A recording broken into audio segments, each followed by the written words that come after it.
Hi, this is Johnny Wells with another episode of Big Bear Backcountry TV. On this episode, we'll visit with the owner of All J Products, Big Bear's own Jeep and 4x4 shop, Quinn Thomas. We ride with Cindy Morley, an instructor for the Jeep 4x4 school. She teaches a women's only class as well as some others. Then our 4x4 expert and owner of the Jeep school, Don Alexander, will show you how to get your vehicle over some serious obstacles. Finally, Don will attempt to not tip over while testing the Hankook DynaPro RT03 mud and terrain tires on the John Bull Trail and on some steep terrain at the Willow Springs Raceway.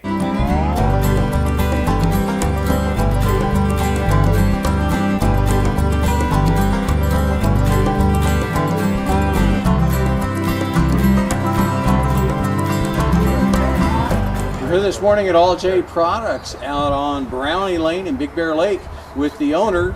And good morning. Good morning. My name is Quinn Thomas, and I'm the owner of All J Products with my wife Heather. Very good. How long have you guys been here? I think we're going on 8 years now in Big Bear, and we're going on 17 years in business. Ah, so what brought you to Big Bear? Well, Big Bear's a great place, and it was a great place to raise our children, and it just kind of goes along with the Jeep lifestyle. And there's a few trails here. And there's a few trails here, yeah. Or is most of your business folks that live here in the valley or from off the hill? Well, we have a good majority of business here in the valley, but we also draw from all over Southern California as well as other states. We have vehicles trucked in from other states because we do specialize in certain things, so they come here for that as well. Now, you said you specialize. I understand you manufacture things. Right. We manufacture our own products. We build bumpers, boulder bars, custom skid plates for Jeeps. We also have a lift for the Jeep Liberty called the Franken lift that we ship all over the world. We have a lot of those products. Plus, we also offer a retail store here as well as all service, maintenance, gears. Pretty much everything that relates to a Jeep we can pretty much do in-house. Very good. If I'm living back east, do I need to bring my Jeep to you to have something manufactured, or can you do it from specs? It depends on what it is. A lot of products we can manufacture and ship custom for people. If we have a vehicle here that's similar, we can mock it up off of this vehicle and ship it out. So if I break an axle out on the trail this weekend? Right. We try to keep axles for all the common vehicles in stock. We do have a pretty large supply of parts that we try to keep in stock. I mean, obviously, if 3 people come in the same weekend for an axle, then we might have to get a couple in. But we do try to keep the vehicles going best we can. So how much custom work do you do? Probably, I would say, whatever we do here is probably about 50% custom and about 50% off the shelf. Everybody comes in with a unique idea and they kind of want it customized for their own vehicle. And we kind of specialize in making sure to keep the customers happy. I see a lot of Jeeps, but I also see some other brands here. Even though you're All J, do you work on other cars? We do, as long as it's 4-wheel drive, and we also have a small segment of our customer base that owns other vehicles and don't want to take them somewhere else to get worked on. So our techs are well versed in a lot of other vehicles, so we'll also work on those as well. Can I buy any of the Jeeps on the lot here? Everything's for sale for the right price. Yeah, we do occasionally have Jeeps in here that we sell, and we also have customers that put theirs up for sale and they advertise them here, and we try to get people kind of hooked up with the right vehicles. Oh, very good. And I know you're recommended by many of the dealers around here. Do you work with anyone in particular? We usually work with Redlands Jeep. They provide all of our parts to us. We buy a lot of their parts from them, and then whenever we have a computer issue that we don't have the equipment to fix, we'll send it down to them on a tow truck and they'll fix it up for us. Very good. If I'm just getting into off-roading, would you be a good resource for me? Absolutely. One of the reasons we got into this business in the first place is we enjoy teaching people and working on new vehicles and making sure people get the right information. So one of the things that you'll get when you come to our shop is you'll get either Heather, myself, or one of my techs. We want to educate the customer so that they can get exactly what they need and nothing more and nothing less. We don't like selling things just to sell things. We like to make sure the customer gets their right product for their application.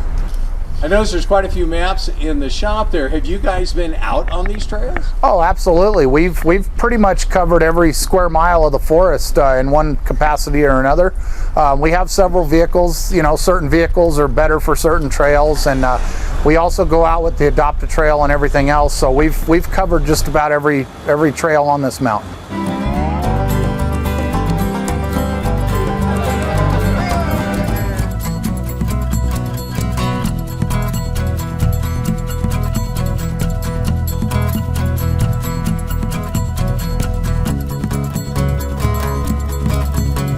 We're here with one of the only ladies on the tour today. Hi, Cindy. Hi, how are you? I'm marvelous.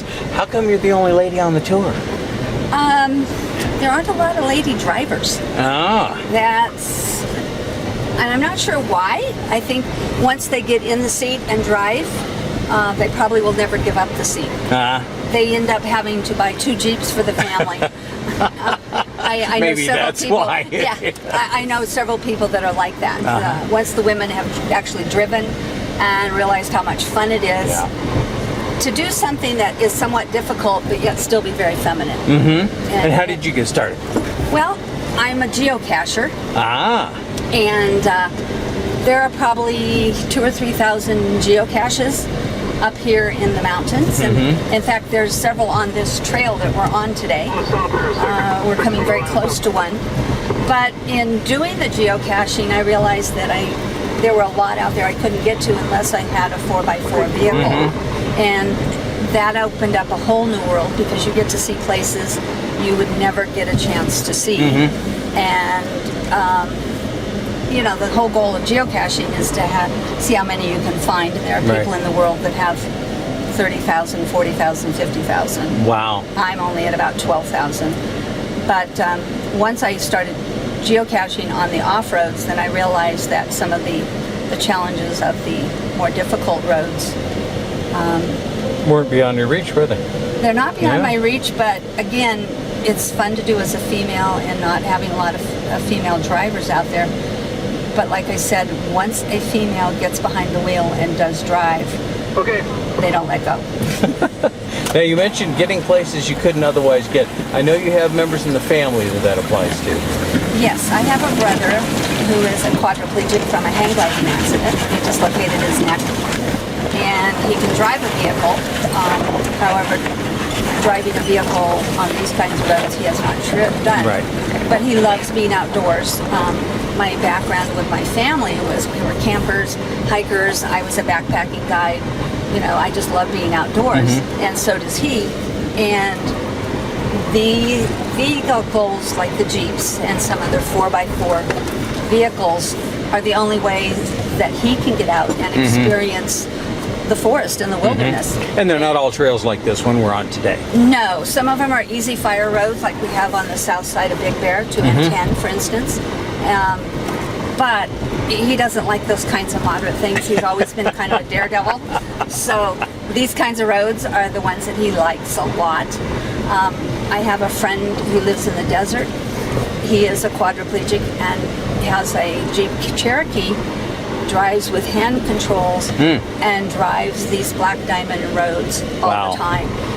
Latino Wash is named after him, and it's the most difficult trail on the mountain, and he actually drives that with hand controls.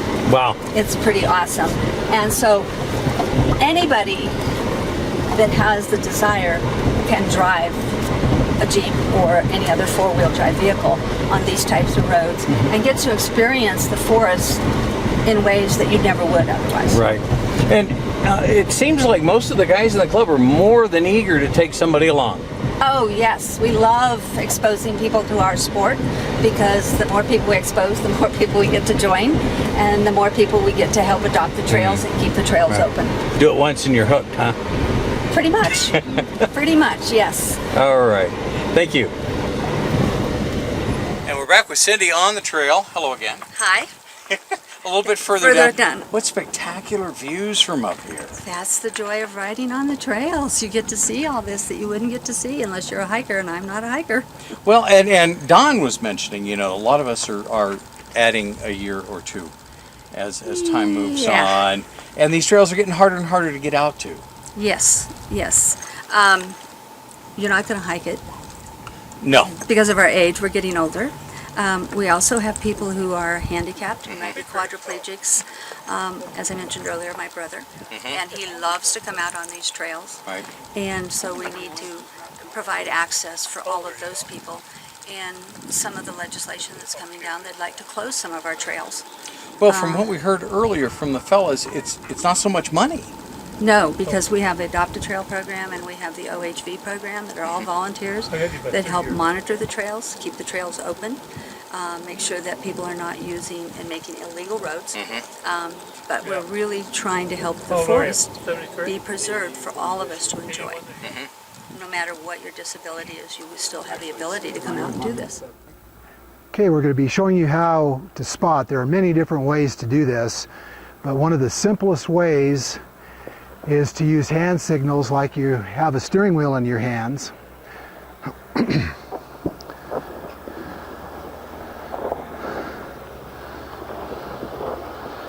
And that can give you not only direction but degree, and all the driver has to do is mirror what you're doing with your hands.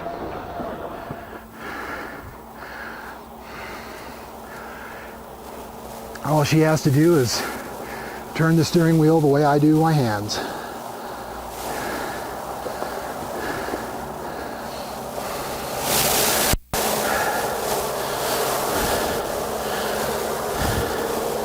Nice.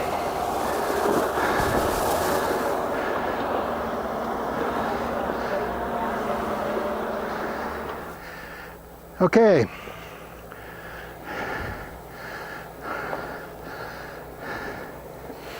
A little bit back to the left.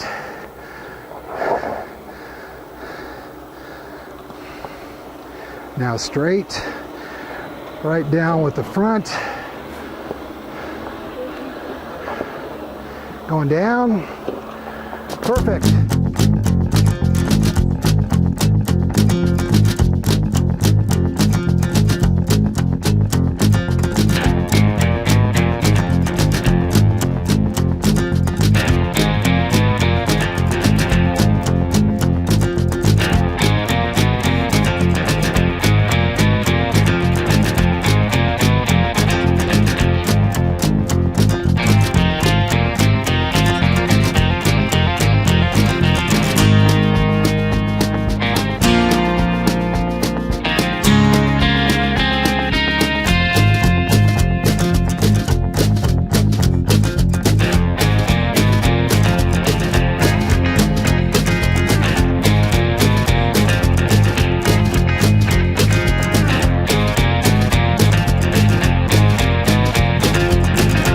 John Wells. It's been my pleasure to work with Don Alexander and the group here on Backcountry TV. And I want to remind you, if you'd like to own a piece of this and get all the recreating you want, contact us at Exit Realty. Our new office is in Bear City, right next to the Lumberjack Cafe, or call us at 909-878-0522. I'm John Wells.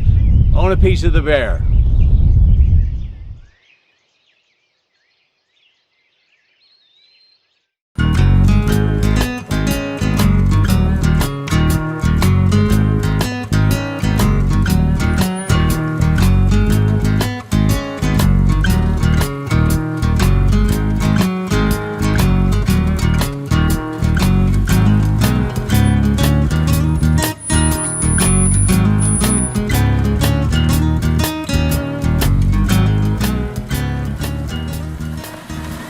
If you do a lot of off-road driving, ultimately you're going to want a mud terrain tire. And if you have a Jeep Wrangler like our test vehicle, sooner or later you're going to end up with 35s or 37-inch tires. Today we're testing the Hankook DynaPro RT03 mud terrain tires. We've had a lot of experience working with Hankook tires in the past, both with the mud terrain but especially with their all-terrain tire, the excellent RF10, which we did extensive testing on in Big Bear.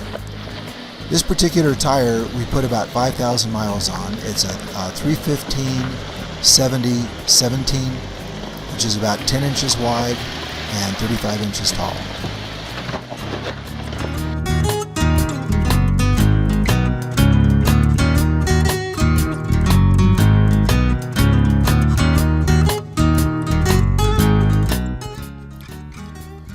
If you live in Big Bear, or anywhere in Southern California for that matter, you're going to want a tire that is good in a variety of conditions. In Big Bear, we have a lot of soft dirt, rocks that have loose surfaces, so traction is at a premium. One of the things that's important with any off-road tire is the ability to air down, and that means you need a tough sidewall. The Hankooks that we tested are D-rated for the sidewall, which is the equivalent of an 8-ply rating. The only thing better than that is a E or a 10-ply rating. One of the other design features of the Hankook tires is a relatively soft sidewall design. This allows the tire to be aired down to the appropriate amount, which for soft conditions like snow, sand, and gooey mud, that means about 75% of the sidewall height when the tire is inflated to maximum pressure, which is usually about 80 psi. With a 35-inch tall tire on a 17-inch rim, that means we've got about a 9-inch sidewall. So for maximum traction, we're going to let enough air out of the tire to get down about 2¼ inches lower, or just under 7 inches at the sidewall versus the ground. That's for maximum traction in really soft conditions. We're going to run a little bit higher pressure, maybe 4 or 5 pounds if we're going to be rock crawling or just driving on the trails. Many tires have very stiff sidewalls. The Hankooks feature a softer sidewall design. This does not affect the durability of the sidewall, meaning that this tire still has excellent resistance to punctures. This means you're running at a higher pressure for the same sidewall length decrease.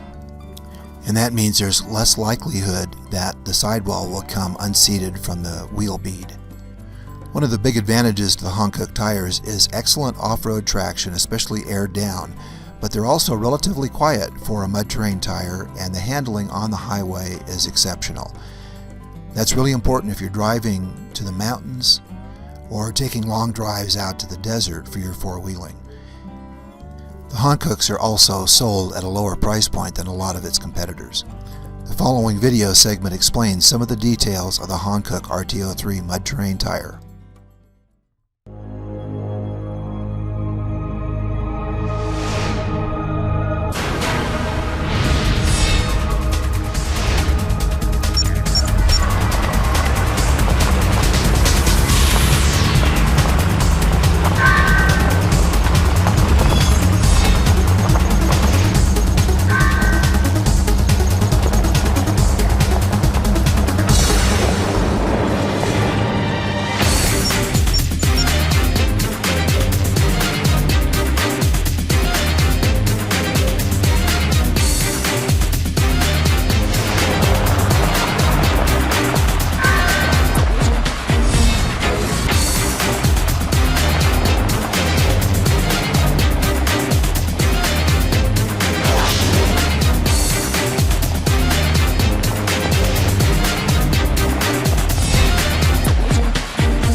Thanks for joining us, and watch for the next exciting episode of Big Bear Backcountry Adventure TV right here on TV Big Bear, where we'll test some BFG mud terrain tires. We'll try to use some tire chains on all 4 tires in the snow and tour some local mines. Now, I'm John Wells. This is for Big Bear Backcountry Adventure TV, inviting you to get out there.